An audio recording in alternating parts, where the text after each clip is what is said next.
In this lessons episode, discover how focusing on high-impact activities transforms business performance. Learn to identify the work that truly moves the needle, understand the power of purposeful recognition, and explore strategies to build a culture where every contribution counts.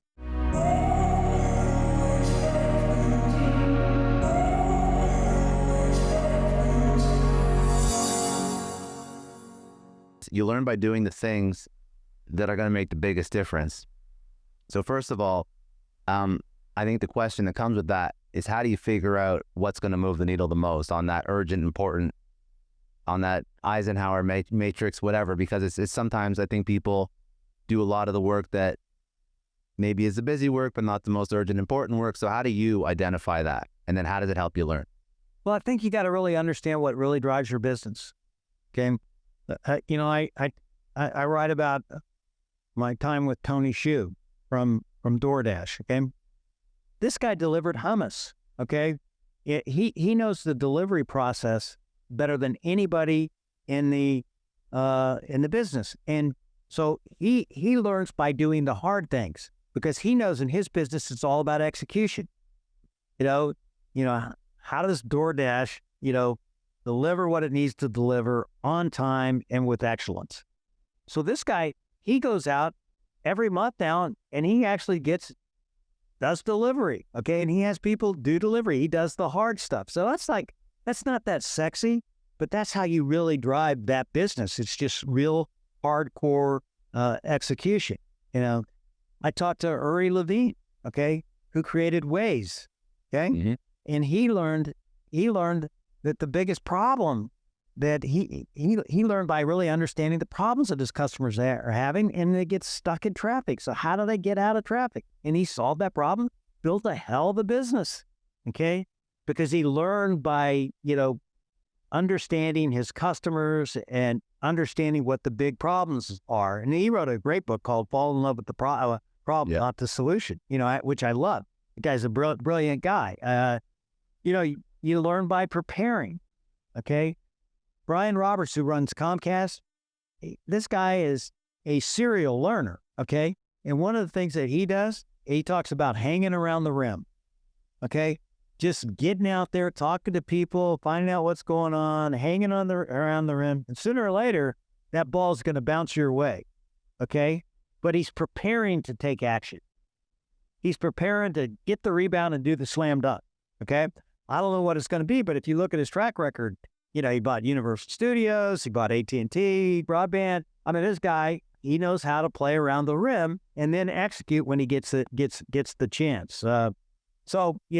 Learning by, another one that I love on learning by is learn by recognizing on purpose. This is really powerful for everybody out there. Recognition is so needed in the workplace today. But if you're going to recognize somebody, and you're going to recognize people on your team, recognize on purpose. What are the things that are going to drive performance on your team? Is it meeting deadlines? Is it coming up with breakthrough ideas? Is it collaboration? I don't know what those things are, but find out what those things are that are going to drive performance on your team, and then recognize the heck out of them, because that's what people will do. People will do what they see getting recognized, and you'll get more and more of it. And that's how you really build a powerful culture with your team or with your business or whatever your work unit might be.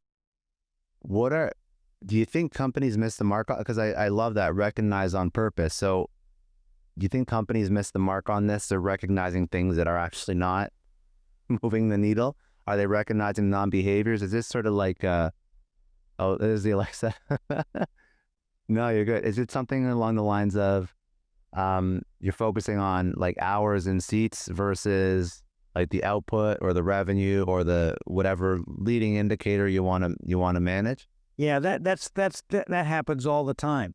It's what I talked about earlier. People focus on the profits, but they don't think about how you get there.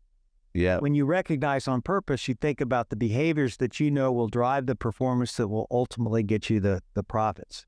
And a lot of times people are so bottom line oriented that they don't really take the time to think about, oh, okay, I'm going to have much more collaboration to get this done. Well, I'm going to have a lot bigger ideas to get this done. And then, how do you recognize those things so that it enables it and facilitates it in your organization? Do you feel like that's a problem that starts to manifest in a company after a certain size, like post IPO, when you have shareholders to answer to? Because I think that to get off the ground, a startup has to focus on the things that move the needle. But then there's this mysterious point. What's the size of the company when for some reason you focus on all these other metrics that are actually not moving the needle? Because you've worked in like the range of companies. I mean, you've worked in the largest companies that exist on planet Earth, really. So I'm curious when companies lose themselves. I think companies lose themselves when they lose sight of who they're serving, when they lose sight of their customers, and they get so internally driven and so full of themselves that they stop listening and responding to their customers. And that also happens with their people, because there's an arrogance of it. We do it this way. That's usually when you derail. I've gone in and I've turned around businesses with teams before, and it's always almost a back to the basics program. It's just people lose sight of the basics, and you have to figure out what those basics are in every business. Put process and discipline around them, and I can guarantee you, more times than not, that'll be the key to turning around a business. I'm reading this book right now on Elon Musk, which is, I'm really enjoying this. He's not the kind of leader that I would necessarily want to work for, or he's not the kind of leader that has my style. But you know what? He has his own style. But the one thing that he always keeps front and center is, what's his mission? It's like, I'm going to make the world a better place and by the things that I do. And then he thinks so boldly and so incredible about those things, okay, that his mission drives him, okay? And, but his mission is very external, okay? It's not, we're going to be the largest electrical car company, Yeah, no, we're going to make the planet, green. And this guy's thinking huge. And but he's got a noble cause to what he does, and he stays true to it. I think that's a really important thing for every company, is to have something that's bigger than just making a buck. For Yum, was that because you mentioned a few times how culture was one of the most important drivers of success at Yum, and I think culture is a big word, and it encompasses quite a bit. But I mean, if I look at your tenure, you grew Yum from 4 billion to 32 billion. So you did something right. Just a couple things, right? Just a few things right. So when you exactly. So when you have numbers like that, what's the thing outside of money that enabled you to do that? Because there's another goal there. There's another thing that you unlocked in the people that work for you. The minute I became the CEO, I said we were going to create the Yum dynasty. We were going to get consistent performance year after year after year, okay? And I went out and I learned from the top performing companies at the time what they did. And they were 5 dynasty drivers. And that's what I built the whole company around. One, creating a culture where everyone counts, competitive brand differentiation, process in both people and work processes, a beat year ago mentality, competitive differentiation in everything you do. These were the 5 things that all the great companies did when I talked to them. And the number one thing they did that they talked about more than anything else was creating a culture where everyone counts. So that I made that what my number one thing that I focused on as a CEO, is to really create that culture, because I think that was the real driver.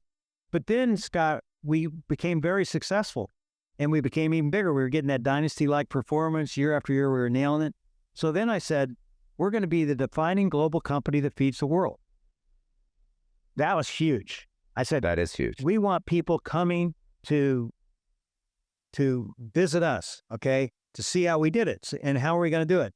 Create a recognition culture, where a renowned recognition culture where everyone counts, build vibrant, dynamic brands everywhere we do business, and then help people who can't afford our food get fed. And so our corporate social responsibility effort was with the World Food Program, okay? And, it just motivated the hell out of our people. But you want to be a part of something big. Nobody wakes up, Scott, nobody wakes up every day wanting to be a part of something mediocre. People wake up, want to be a part of something great. And I think one of the things that, you got all these leaders that are listening to this, get your team excited about doing something great. Not just doing the job or the task. How do you do it in a way that's going to change your business or change the world or whatever? But recognize that people do not want to come to work and be a part of something mediocre. And then you get everybody involved in doing what they can do in their piece of the company so that you can have ultimate success. And so everyone knows that their job counts, whether they're a janitor or an administrative assistant or a senior VP. Everybody needs to know that their job counts. Thanks for tuning in. If you found this valuable, don't forget to hit that subscribe button so you never miss an episode. And if you want to dive deeper into this conversation, check out the links in the description to watch the full episode. See you in the next one.